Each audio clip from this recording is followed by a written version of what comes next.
correct. I don't have to remind many Americans that the Center for Disease Control was the one that said you should use DDT in your homes. Used right, it is absolutely harmless to humans and animals. Remember the name, DDT. A scientific panel today reported that pesticides may indeed represent a grave threat to mankind. Remember the swine flu scare of 1976?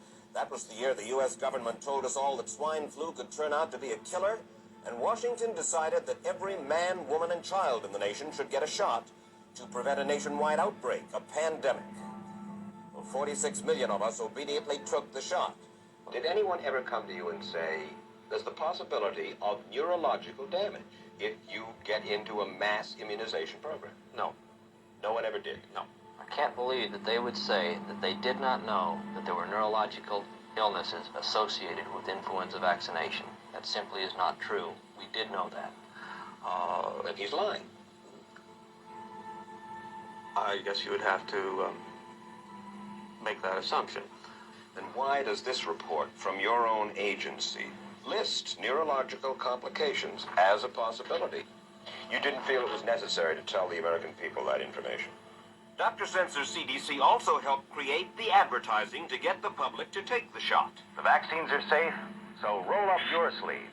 And now Americans are claiming damages from Uncle Sam amounting to $3.5 billion. By far the greatest number of the claims, 2/3 of them, are for neurological damage or even death.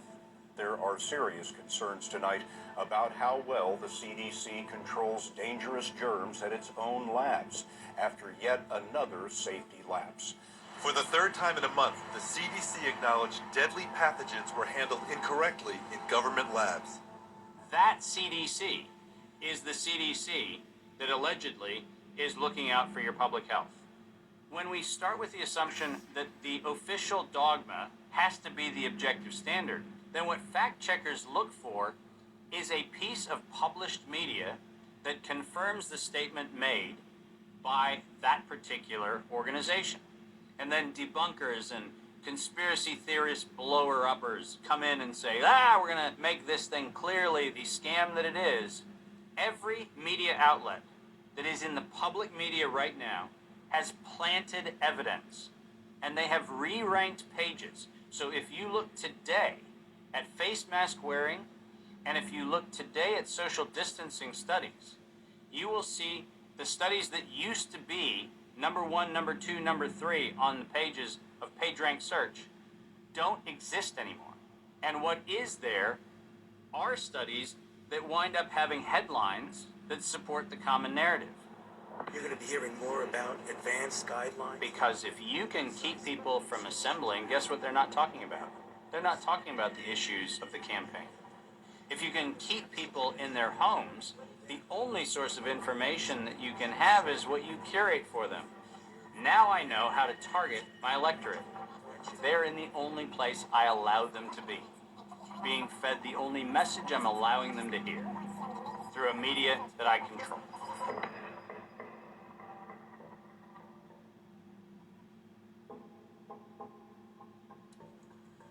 Since the invention of the printing press, there's been a battle to control disseminated information. In the early 1900s, oil tycoon John D. Rockefeller took control of every newspaper and news editor of his era. He became America's first billionaire, paving the way for the power-hungry ever since. Thus began the gold rush for the modern world's most precious resource, the narrative. Do you have any people being paid by the CIA who are contributing to a major circulation American journal? During a Senate committee investigation, it was revealed that the CIA had been conducting a covert operation to infiltrate and control U.S. media. They called it Operation Mockingbird. We do have people who submit pieces to American journals. Do you have any people paid by the CIA who are working for television networks? This, I think, gets into the kind of details, Mr. Chairman, that I'd like to get into in executive session. Over 3,000 CIA contracted and trained operatives are placed in key positions within top media outlets. Posing as editors and journalists, these well-paid actors never dared to question the effect of their lives on the world beyond their cozy studio. How often does the CIA manipulate the media in this way? It goes beyond your wildest imagination. Setting up student organizations so they could draw radical students in. 5,000 university professors co-opted to help the CIA manipulate people's minds. Journalists in the U.S., including big-name journalists, co-opted to function routinely to help the CIA put out stories and biases to the world. As this 1952 CIA memo says, the aim is controlling an individual to the point where he will do our bidding against his will. It's a great brainwashing process to change the perception of reality of every American to such an extent no one is able to come to sensible conclusions in the interest of defending themselves, their families, their community, and their country. Would you say that continues today? Well, I would think probably for a reporter it would continue today, but because of all of the revelations, I think you've got to be much more careful about it. So how do we know that Operation Mockingbird still isn't in effect? Well, we don't.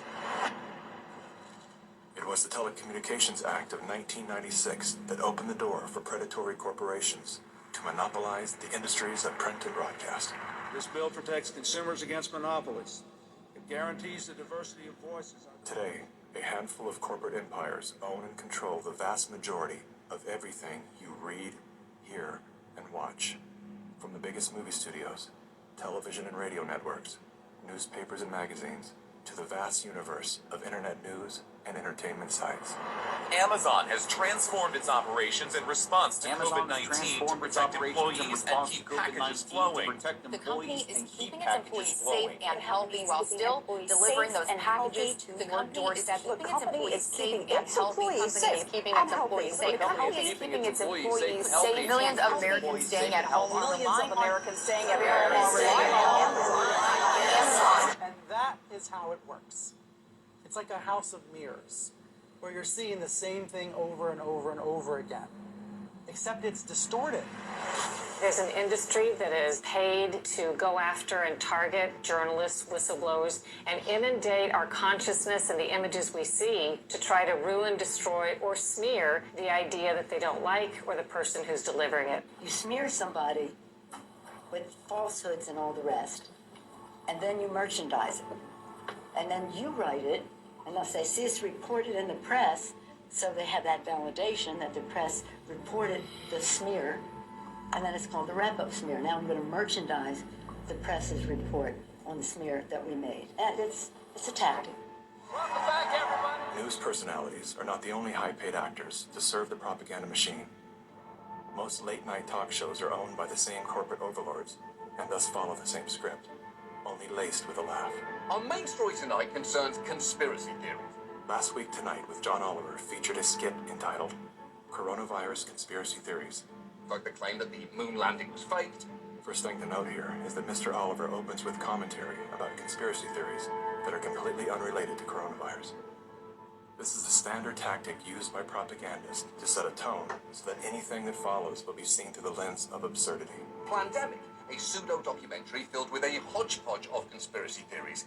Mr. Oliver then does his best to debunk Dr. Judy's claim that she was arrested but never charged with a crime. She was absolutely criminally charged. This was not an oversight, but a blatant lie. Prior to the taping of this episode, Mr. Oliver had the official arrest documents that clearly prove that Dr. Judy was never charged with a crime. Mr. Oliver then attempts to debunk the idea that a beach, aka nature, holds any value in boosting our body's natural immune system. Instead of challenging the point with science, he kills it with a smear. Everything that you just said is insane. Television is not the truth. We deal in illusions, man. None of it is true. But you people sit there day after day, night after night, all ages, colors, creeds. We're all you know. You're beginning to believe the illusions we're spinning here. You're beginning to think that the tube is reality and that your own lives are unreal. This is mass madness, you maniacs. In God's name, you people are the real thing. We are the illusion. So turn off your television sets. Turn them off now. Turn them off right now. Turn them off and leave them off. Turn them off right in the middle of the sentence I'm speaking to you now. Turn them off. In 1979, the world decided that we needed the Bayh-Dole Act because we needed to reform our patent system. And one of the modifications was we allowed recipients of federal funding to patent and retain economic interest in the research that the public paid for.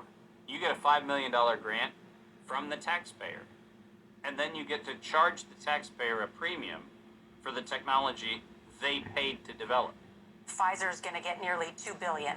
Moderna receiving $438 million in taxpayer money. And yet both companies have said they will not sell the vaccine at cost.